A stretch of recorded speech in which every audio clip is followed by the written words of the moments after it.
everything over to one of our stars here, Tom. He's going to come up and show you and talk to you about how he's actually started to implement all this stuff to be wealthy in real estate. Tom, welcome. A big hand for Tom here. Thank you, Rick, for this invitation. I was at this meeting last Thursday night, and as I was leaving, Rick said, could you talk about your deal that you're doing right now? And I said, I'd be glad to. So that's what I'm going to do tonight. It's actually not my first rehab deal, it's my second, but my first that I've done while I've been involved in Renatus. And as I mentioned during the intros, how I got started was I met somebody here after I met Rick in November. A few months later, I met a gentleman named Giangelo Batista, who's a real estate agent out of San Francisco, and he's also an investor. And so part of what we talked about, networking, that's how I met Giangelo, by coming to this meeting. So obviously that was very important. How did he know that I was interested? By getting to know him and letting him know, I'm looking for joint venture partners. So he was aware. I networked. I said, hey, this is what my want is. And he didn't have it right then and there, but a few months later, after I met him in like January, in March, he sent me an email, I think it was like on a Sunday or Saturday, and I took a look at it, and he was looking for a joint venture partner for a property to rehab in Stockton. So I was just like, okay, you know, this sounds pretty good. Let me take a look at it. And I basically did, and as I mentioned, this is my second rehab project. So I had some familiarity, and I've taken actually some formal education training through an organization. So I knew what I was doing, not real well, right? We always got to learn about different things. But I felt comfortable because that was a successful first project. And this one didn't look like it was going to be as difficult. It was a single family home, similar to what I did before. Actually happened to be in Stockton, which was a little far away. Wasn't really the area, but I'm doing this full time, so I had the time to do it. So then I ran through all the numbers and took a look at it. And one of the things that was really nice, I have to say, Giangelo had already vetted this. I came in and he had basically looked at it and had a contractor in place, basically got it through his network. Through his network, he knows somebody that's a real estate agent and an investor who he used to work with, and they were nice enough to basically say, hey, we've got this deal, we're too busy, we're already doing our own deals, would you like it? Now, they actually did wholesaling. They wholesaled this deal to Giangelo and I. So one of the ways to make money is they were like, hey, I've got a deal, I can't do it, here. I will make a little bit of money and pass this on to somebody else who's going to make even more money. So it's great, Wayne, that you brought all this up, because this is exactly what I've been doing, right, or have been involved in it. So when I took a look at it like that Sunday, I called him the very next day and said, wow, this looks really great. I go, how'd you find this? And get a little more information, talk to him about it. And then he actually sent me some more information, and I found out he actually had it under contract with another partner. So that really surprised me. I'm like, what? You know what? Because I thought the numbers looked good, but I was kind of then worried, like, why would somebody walk away? But that didn't stop me. It still looked good to me, and I trusted Giangelo, so I actually went the very next day. So I found it on Sunday, talked to him on Monday, did my analysis, was there on site on Tuesday. So that's the other thing that I would really want to tell you guys, is you got to jump on it. Do not wait. If you find a deal, you need to take action as quickly as you can. That's very, very important. So I was there on Tuesday looking at it, confirmed what I saw, and the nice thing is that it was basically almost all set up. He had a contractor in place, he had the agreement in place, basically just had to substitute my company's name. I have my own real estate business, an LLC called Strong Bros Properties. So I set that up in 2006, because I'm 16, so I knew I wanted to be involved in this. So it was pretty fast. Another point that I would want to make, so we basically decided, yes, we were going to do this. We're going to go in together, a joint venture. We had to, look at creating an agreement, so we did it correctly. That's the other part I would want to say, is that, when you're doing real estate, this is a business. Yes, we could have just shaken hands, but we actually created a contract, a joint venture contract, found it on Google, it was good enough. You know, we're just starting out, it wasn't that valuable of a property, so we said, okay, we're not gonna go to a lawyer, we're gonna save a little bit of money. And it worked out, and I think, you know, things have turned out well. But the point that I wanted to make is that also through networking, Rick introduced me to a gentleman named Tom Tran, who's also spoken here.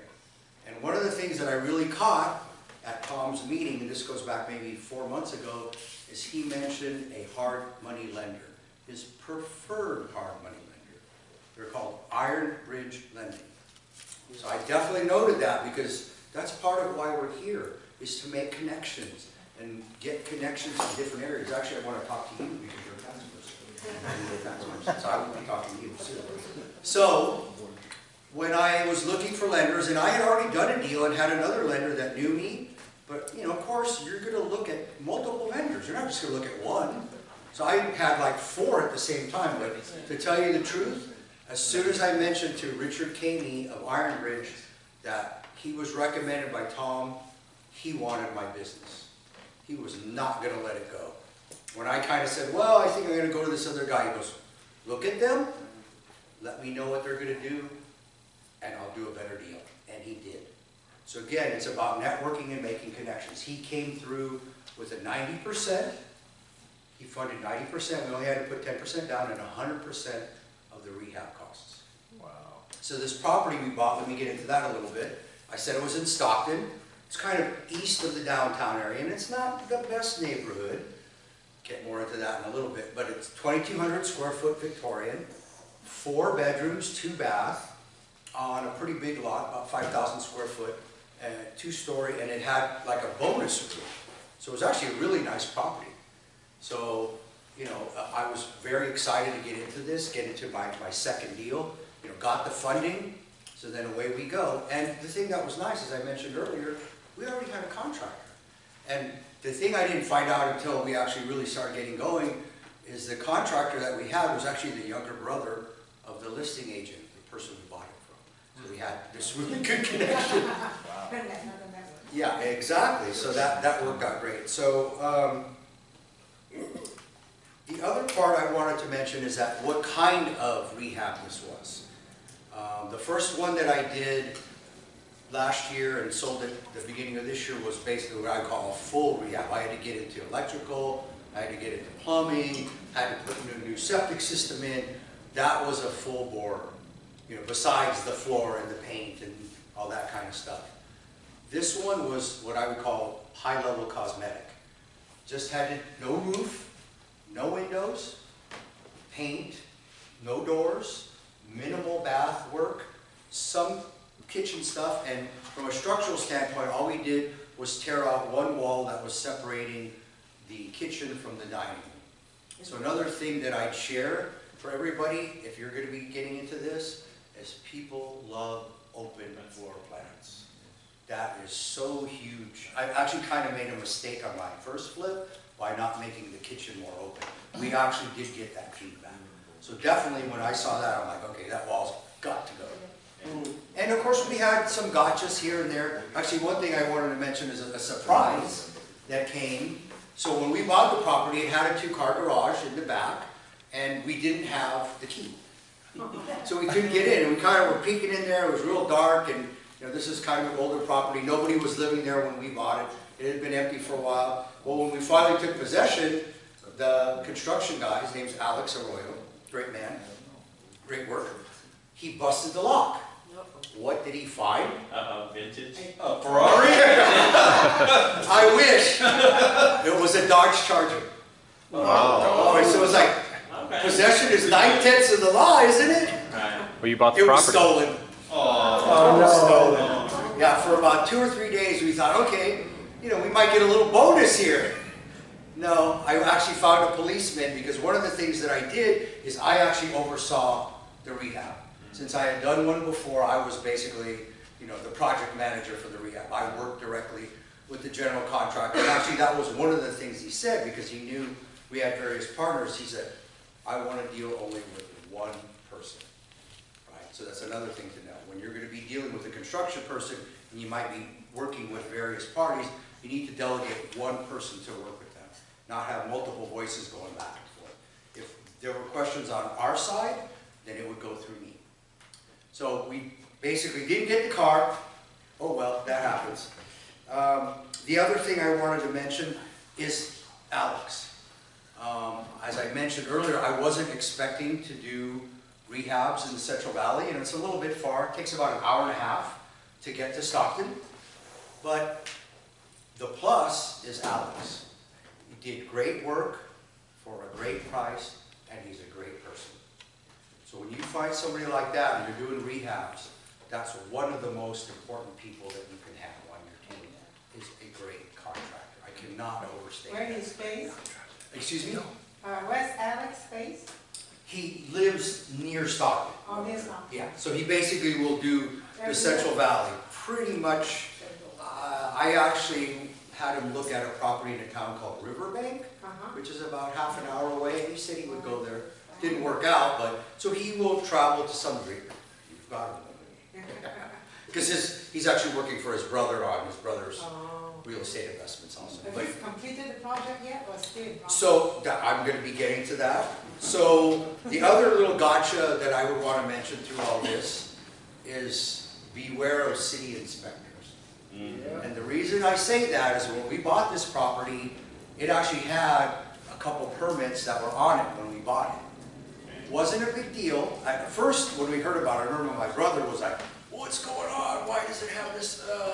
And then we found out what it was, and it was basically the people who owned it had an open permit for roof work and fire damage repair, which had already been done. That wasn't part of the rehab. We didn't have to worry about that. So we could have probably just gotten it cleared right then and there, but our contractor said, no, I want to wait till I'm completely done, and then we'll bring the inspectors in to take a look at it. So I thought, yeah, okay, you know, the inspector's going to look at something that has nothing to do with our rehab. It's already been fixed years ago. He should be in and out. You think that's what happened? Wayne, you think that's what happened? No way. No. Coaching. This guy came in and started going through everything. And so my contractor was like, sir, what are you doing? He got all upset at Alex and basically told Alex to back off. And so he did. They were there together almost 2 hours. He went through everything. And we had a list of things that we had to fix. Now, luckily, they were relatively minor. A little more work, a little more money, but not big. But I did want to basically let you guys know. So you were asking about how it turned out. So it's in escrow. We should be getting our money in about 2 weeks. Oh, Very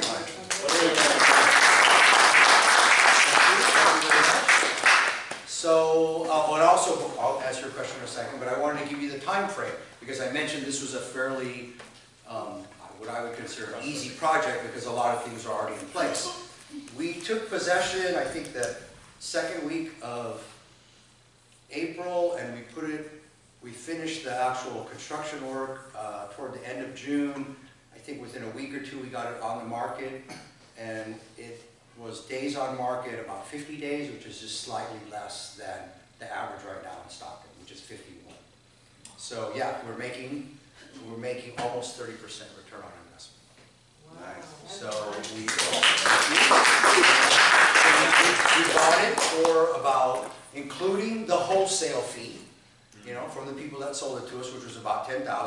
So we got it for about $134, and we sold it for $280, with about 50 plus in How long repairs. it takes? That's So we started, Amelia, construction like the week after we got it. So basically the third week of April, and we were done by the middle of June. So Wow, that's great. 2.5 months, if that, 7 weeks. So did the guy who lost the the one who left you to get the contract, he must be like regret, right? You know, I didn't recognize the name that was on there, and Giangelo really didn't say much, and I really didn't ask. But that was one of the things when I first saw it, because I went through the numbers and I'm like scratching my head going, why did this guy turn it down? So you know the difference between you and the guy who like don't recognize the Tell me. opportunity? One word, it's over there. The 5 pillars of wealth, the last one. Education, yes. Because you have the education that you know instantly from telling people this is a good deal versus it's not a good deal. The other person has no clue. All they have is fear. Oh my God, I have to put that much money. I have no clue what I'm doing. So that's why he quit. But when you look at it, it's like, oh my God, good for me. Exactly, Just so, because Yeah, the business is education. fear is not on the 5 pillars as well. We know that for sure. Well, That fear was is mitigated mitigated. by education, so he's Yeah. got money, right? Yeah, you have the education compared to the other person don't. I guess, that might, I mean, I was like, if it is a good deal, if they know, why would they just let it go? go ahead. Are you, so you said your return is 30%, is that 30% Almost. over 6 months? It's annualized, yes. Oh, you analyze it, okay. Yeah, it is Okay. annualized. Since it was such a short Sure. time frame. Sure. I don't know if this is a silly question, but is it better to consult the inspector before starting the work? Or is it better ask? Well, I don't think you can consult. Or I no, mean, they basically just come in and, inspect? well, I think, I would say, I let my, I mean, now that this has happened, I guess I'd say it would depend. I was more of the mind of bringing it to my contractor and saying, this is an issue we have to clear. When should we clear it? Because I did ask, should we do it now? And he said no. And actually, in my first rehab, the contractor that I worked with then, somewhat different situation, but basically it's like, let me get things in order before we bring this guy out. Because when they come out, they can start poking around. So if you don't have things kind of buttoned up, they're gonna look, it's kind of like going through an audit. You talk to an auditor, you've got your scope and you want to stick to it. You don't tell them about this, you don't tell them about that, you stay in the runway. So if you try to bring them early and maybe the construction already started, he may go, well, I don't like that. Well, what are you doing over here? Now, he kind of did that anyway, but at least the job was basically, well, not basically, was finished, we thought. I mean, and the things that he had us clear up were minor. They didn't cost that much money. One of them took a lot of time, but it wasn't like a big showstopper. Any other?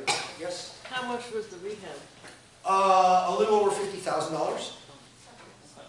So yeah, and we did go over the original estimate, and part of it was us wanting to do certain things. Like one funky thing is in the upstairs bathroom, and it was basically for all, 3 of the 4 bedrooms were upstairs, and it was just one bath. It wasn't really the master bath, but there was this little tiny window, kind of near the sink, about hip high. And I was like, what is that all about? I go, can you just put a fan that goes past the drugstore? I don't know, but it was weird. It was weird, so I just said, can you just take that away and put a fan? And he did, and it was like very inexpensive. So we ended up, I think originally our quote was like about 47, and it ended up being his part of it. There were some other costs like the yard and some other things, but his direct cost on the contractor side went to about 52 or 53. So based on the financing, talk to me a little bit about that. Sure. I mean, what was out of your pocket? Mm-hmm. You said this is a 90% loan with Yes. So of future value or what? well, no, it was of the purchase price. Okay. They lent us 90% of the purchase price. So we had to put in the partners had to put in 10% of the purchase price. Okay. And the purchase price was how much? 134, 134. including the. So you came up with 13K. Yes. Okay. And then what? The And then- 50,000. That was financed also. So, and that was kind of interesting. I'm glad you're asking that question because when you work with a lender and you're getting your rehab funds through them, they're going to do it in what they call a draw fashion, where you're going to do the work, either you pay the vendor, the contractor, or they will directly. Now that will take more time, so one of the things that Alex asked was, could we pay him so we would, move the payment to him more quickly? So he would finish on a Friday, I would usually come the following Tuesday and look at the work and write him a check, or actually I transferred money into his account. So what we did with the 50K, so we didn't know that the original, from the original budget to what it ended up, we just said it would be 50K is what we needed for the rehab. So we did have to come up with a little bit out of pocket ourselves. More than 50,000. Above the 50,000 for the Right. construction piece. And I think our interest rate was 11% and 2 points for all the money. I'll do that all day long. Yeah, exactly. I mean, and so one of the, I think you were mentioning that you needed money. Yeah. One thing I'll say about that, for all, everybody here, I'm sure some of you are already aware of this, money is not the issue. It's finding the right deals. In this deal, I literally could have picked 4 or 5 lenders. They all wanted my business. Because what they do is independently vet the deal. They look at it, they do their own homework, of course. This is not probably their money out of their pocket, but their investors' money. They want to make sure they're not going to go sideways. So it's kind of good in a way because I had 4 other groups look at this deal and they all wanted it. See, Fannie Mae would have done that at 95%. They'd have done it at 95%. So, Including construction costs? Plus, yeah, including construction costs. interest only? Base, Interest only? no, not interest Yeah, only. well, this is interest only. Yeah, but But it's short term, so. it's 6%, not 11. That's, So, who would have done that? but it takes a lot, I can guarantee you it takes a lot longer to get that loan. I needed it in days. Yeah, there's, no, I'm not saying. Is that an amortized loan? Yeah. Yeah. Yeah, so there were payments, you're making your payments, how much interest you're making on the first payment? You can actually have 6 months worth of payments added into your loan amount. So you're not coming up with any payments. Yeah, you need to watch the Velocity Banking presentation. Well, that is one alternative, you could think of that. There's a lot of different ways, but the point that I'm trying to make is that getting funding for a good project, you'll find it. I know some private money lenders, so I can help you with that. And a lot of people have come to me with, hey, what private, or what hard money lenders, and I've given people, and I'll give everybody here my 4 or 5 top ones, including mine. Tom, just out of curiosity, Sure. at what point did you, like, if you look at a deal and you go, okay, this deal has maybe $300,000 or $400,000 available on it, at what point do you actually say, I'm gonna take the chance and just, you know, like, I'm gonna go for it no matter what? Well, I mean, the typical calculation that I use, right, is ARV minus your repair costs Okay. times 70% is your purchase price. Okay. So what you think you're gonna sell it for after you fixed it, so ARV, average, or excuse me, yeah, after repair value, ARV, minus your repair costs, times, so whatever this may be, say this was $1 million, this was Why don't you just do it for the property you did? 7 times 70% of what the difference is, times 70%. And basically what this gives you is enough profit, right? You have to pay all your fees, your buyer fees, your seller fees, your realtor fees. So basically this spread, the 70%, and this is what, I should have done something a little bit easier, but this is what, approximately 500K? Can you do your numbers? 525. So if I found $1 million property that I think I could sell after I fix it, it costs $250 to fix, my purchase price would be no greater than 525. If I want to make sure, because guess what could happen here? What if this goes to 300,000. 300? What if this goes to 900? This goes poof. I make no money. I could lose money, right? Oh, okay. So it's, now, and people vary. I mean, what if this deal was a $2 or $3 million deal? Would my multiplier be 70%? No. Rick's shaking his head. He is correct. I agree with him. You'd probably go 80, maybe even less. Every deal is different. This one I really like because it was so short. I mean, it was 6 weeks, 7 weeks of rehab, and I'm out, and I'm done, and it worked. So we're making only 5 payments to the lender, and they love it. You know, they're like, okay, next. please come back. You did a good job. The numbers made sense. Because that's one thing, is that if you're successful, they want you to be a repeat customer. But of course, if you're doing multiple deals, you probably will need potentially multiple lenders. Yes? Question on your rehab, since you've done a couple of them, and just from whatever different experiences, you estimate whatever for rehab, and then do you always, now, would you just like factor in maybe a 10% over what you think?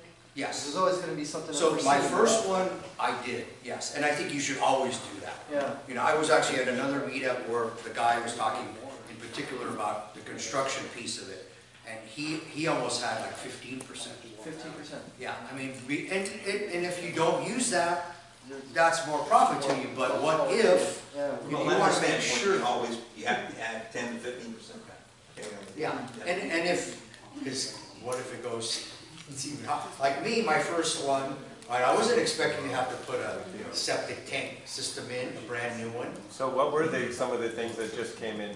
What were the few problems that showed up? That For this one, unexpected- Rick? Yeah. I'd say the main problem, and then we really didn't have that many, well, actually, we did, and it was very recent. So this list of things that we had to fix when the inspector came at the end of the construction, one of the things that we found out is that this building, this home, had actually 3 chimneys.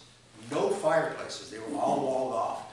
But 2 of them were used as venting systems to go out through the roof, through the bricks. Unfortunately, because it was built in literally last century, that's how old this home was, is that the mortar between the bricks in some of the area was falling apart. So since you're asking about that, Rick, that was one of the items that we had to fix. We actually had to get a chimney company certificate for them to certify that the chimney system worked, which means it didn't leak, right? You don't want to have gases leaking into the home. If you want them to go up, they need to go up and out.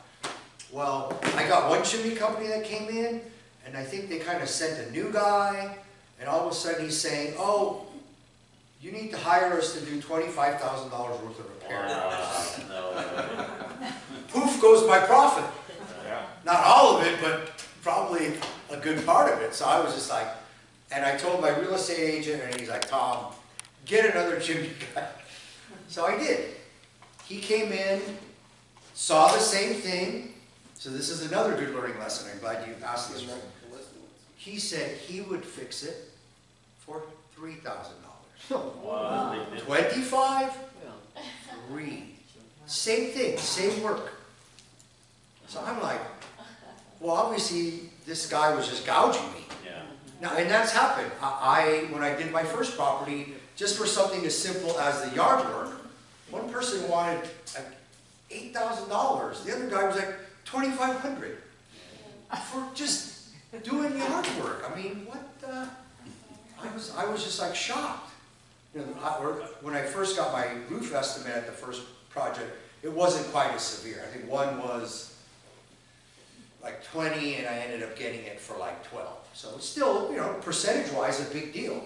But what happened, Rick? So he even told me, the second guy that said 3,000, he goes, just hire a worker or a construction guy, and he'll probably do it for hundreds of dollars. And that's what I did. So it went from 25 to 3 to probably like 1,000. So you got Goes to prove that fourth pillar on currency, the fourth currency network. Oh, the network, yeah. Probably 3 bids, so. Any more questions? Let's have one more question, one burning question somebody has. To have to ask a question, please ask it now. No burning questions? I got one. Oh, One burning question, all right. I'm the new one. I just came in. So,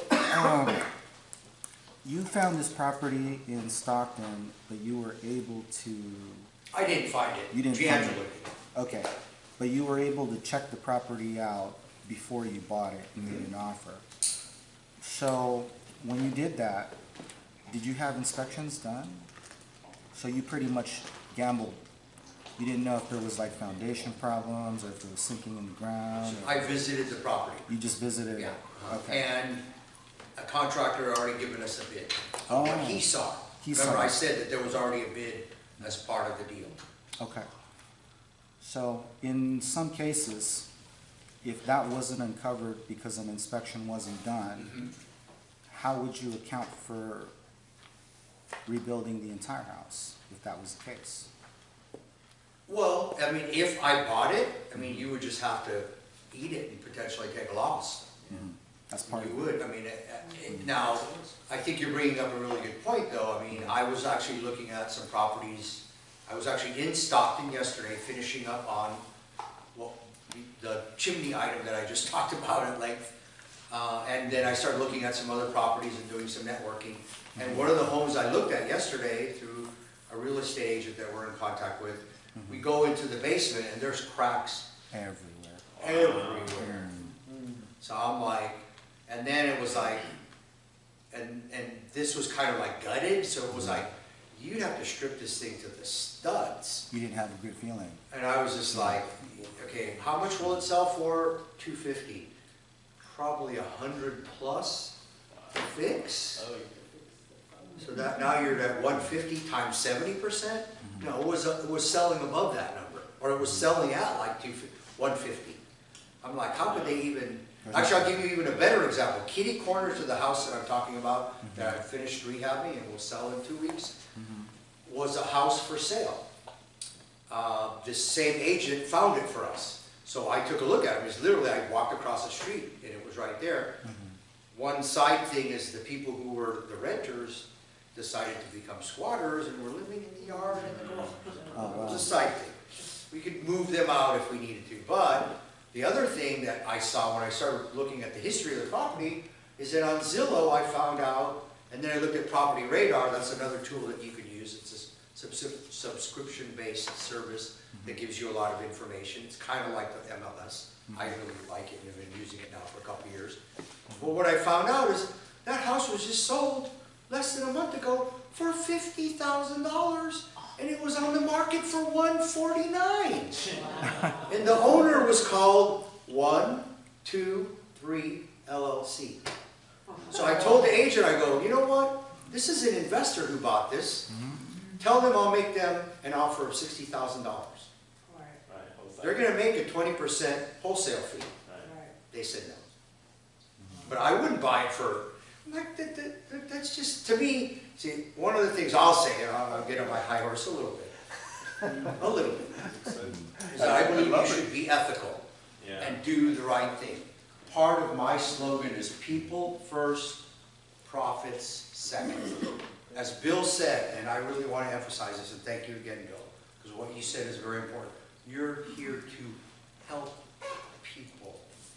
That's what we're here for, to help people. Not take advantage of them, not screw them out of something that's valuable. We're here to be partners with them to help them with their real estate issue. Let's hear it from Tom.